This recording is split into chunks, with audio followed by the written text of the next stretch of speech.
বয়স যখন 7 হয়, বারবার যখন সালাতের কথা বলবেন, সাথে করে নিয়ে দাঁড়াবেন, জুমার দিন মসজিদে নিয়ে যাবেন, মাঝে মাঝে নামাজে নিয়ে যাবেন। 7, 8, 9 এই 3 বছরের ট্রেনিং এ 10 বছর তো এমনি পাক্কা নামাজে হয়ে যাবে। নাকি বলবেন হুজুর আমি তো পড়ি না, আমারই তো খবর নাই। ছেলেরে যে বলবো বাবা নামাজ কায়েম কর, এর আগে কিন্তু নিজের মুসল্লি হইতে হবে।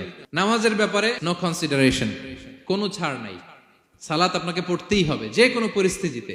এজন্য 7 বছর বয়স থেকে বিশ্বনবী ওয়ার্নিং দিতে বলেছেন। 10 বছর বয়স হলে প্রয়োজনে রূঢ় আচরণ করো, শাসন করো, প্রয়োজনে মৃদু প্রহার করো।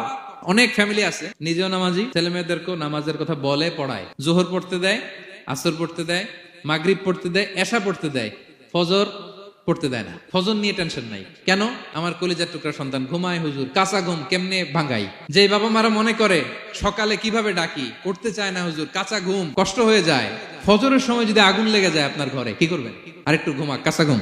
দুনিয়ার আগুন থেকে রক্ষা করার জন্য যেমনি ডাকেন, উঠায় নিয়ে আসেন, জাহান্নামের কঠিন আগুন থেকে বাঁচানোর জন্য ফজরের সময়ও ডাকার দরকার আছে না নাই?